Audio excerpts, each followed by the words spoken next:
जिस दिन संविधान खत्म हो गया उस दिन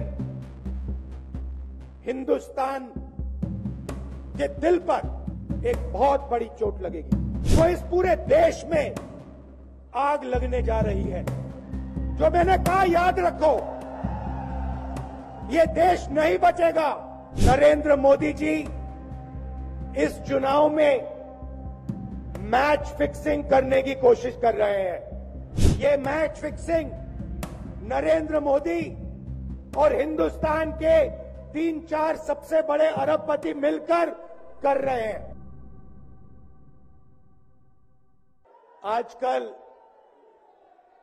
आईपीएल के मैच चल रहे हैं, देखते हो आप लोग। मैच फिक्सिंग शब्द सुना है आपने? सुना है? जब बेईमानी से एम्पायर पर दबाव डालकर प्लेयर को खरीदकर कैप्टन को डराकर मैच जीता जाता है। क्रिकेट में उसको मैच फिक्सिंग कहा जाता है। हमारे सामने लोकसभा का चुनाव है। अंपायर किसने चुने? नरेंद्र मोदी ने। हमारी टीम में से मैच शुरू होने से पहले 2 खिलाड़ियों को अरेस्ट करके अंदर कर दिया। तो भाइयों और बहनों, ये जो चुनाव हो रहा है, नरेंद्र मोदी जी इस चुनाव में मैच फिक्सिंग करने की कोशिश कर रहे हैं। ये जो उनका 400 सीट का नारा है, ये बिना ईवीएम के, बिना मैच फिक्सिंग के, बिना सोशल मीडिया और प्रेस पर दबाव डालकर खरीदकर ये 180 पार नहीं होने जा रहा है। सब मिलाकर आप देखिए, कांग्रेस पार्टी विपक्ष की सबसे बड़ी पार्टी है।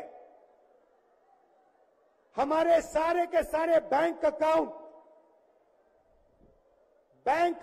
बंद कर दिए गए हैं।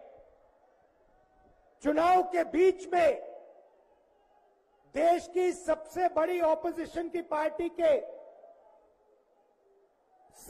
सारे अकाउंट बंद कर दिए। हमें कैंपेन चलाना है, हमें लोगों को प्रदेशों में भेजना है, पोस्टर लगवाने हैं। सारा का सारा जो हमारे रिसोर्सेज हैं, बैंक अकाउंट बंद कर दिए गए। तो ये कैसा चुनाव हो रहा है? नेताओं को धमकाया जाता है, पैसे देकर सरकारों को गिराया जाता है, नेताओं को जेल में डाला जाता है। केजरीवाल जी को, सोरेन जी को, ये पूरी की पूरी मैच फिक्सिंग करने की कोशिश की जा रही है। और ये मैच फिक्सिंग सिर्फ नरेंद्र मोदी नहीं कर रहे हैं। ये मैच फिक्सिंग नरेंद्र मोदी और हिंदुस्तान के 3-4 सबसे बड़े अरबपति मिलकर कर रहे हैं। ये सच्चाई है। और ये मैच फिक्सिंग क्यों हो रही है? भाइयों और बहनों, इसका सिर्फ एक लक्ष्य है कि हिंदुस्तान का संविधान, जिसने इस देश के गरीब लोगों को भविष्य दिया, सपने देखने का हक दिया, उस संविधान को हिंदुस्तान के गरीब जनता से के हाथ से छीनने के लिए यह मैच फिक्सिंग की जा रही है। भाइयों और बहनों, बीजेपी के एमपी ने कहा कि जैसे ही हम चुनाव जीतेंगे मैच फिक्स करके 400 सीटें जीतेंगे, वैसे ही हम संविधान को बदल देंगे, संविधान को रद्द कर देंगे। ये ऐसे ही नहीं बोला गया, ये टेस्ट करने के लिए, आइडिया टेस्ट करने के लिए बीजेपी के एमपी ने बोला है। मगर एक बात याद रखिए, अगर आप लोगों ने पूरे दम से वोट नहीं दिया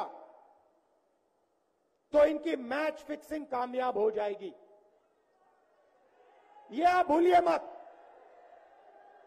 और जिस दिन मैच फिक्सिंग कामयाब हो गई, उस दिन आपका संविधान, हमारा संविधान खत्म हो जाएगा। जिस दिन संविधान खत्म हो गया,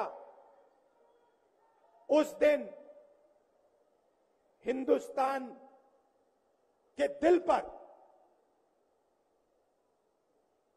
एक बहुत बड़ी चोट लगेगी। तो ये जो चुनाव है, ये चुनाव कोई मामूली चुनाव नहीं है। ये चुनाव हिंदुस्तान को बचाने का, संविधान को बचाने का,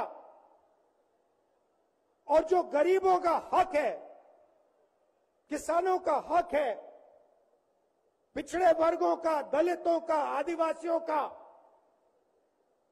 गरीब जनरल कास्ट के लोगों का हक है, उसको बचाने का हक है, उसको बचाने का चुनाव है। यह बात आप याद रखिए, क्योंकि अगर यह चुनाव जहां मैच फिक्सिंग की जा रही है, वो पूरे देश को दिख रहा है, बीजेपी के लोग कह रहे हैं। कल में से व्यक्ति मिलने आया, मुझे कहता है मैं ट्रेन से आया, मेरे साथ बीजेपी के कार्यकर्ता बैठे थे, उन्होंने कहा कि कुछ ना कुछ गड़बड़ है। यह सच्चाई है। इलेक्शन कमीशन के लोगों को नरेंद्र मोदी जी ने बैठाया, दो नेताओं को, दो चीफ मिनिस्टरों को जेल में डाला। चुनाव से कुछ ही महीने पहले अगर डालना था तो 6 महीने बाद डाल देते, 6 महीने पहले डाल देते। नहीं, चुनाव से 2-3 महीने पहले 2 चीफ मिनिस्टर को डालना था। आपने हमारे बैंक अकाउंट बंद किए। बैंक अकाउंट बंद करने थे, 6 महीने पहले करते, 1 साल पहले करते, 6 महीने बाद करते, कोई फर्क नहीं पड़ता। आप चाहते हो कि विपक्ष चुनाव ना लड़ पाए, और इसीलिए आपने कांग्रेस पार्टी के बैंक अकाउंट रद्द किए, आपने इलेक्शन कमीशन में अपने लोग बैठाए, आप जुडिशरी पे दबाव डाल रहे हो, क्योंकि आप चाहते हो कि मैच फिक्स हो, संविधान रद्द किया जाए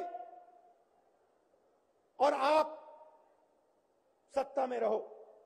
मगर भाई और बहनों, मैं सच बोलता हूं, और मेरी बात आप अच्छी तरह सुन लो। अगर हिंदुस्तान में मैच फिक्सिंग का चुनाव बीजेपी जीते और उसके बाद संविधान को उन्होंने बदला, तो इस पूरे देश में आग लगने जा रही है। जो मैंने कहा, याद रखो,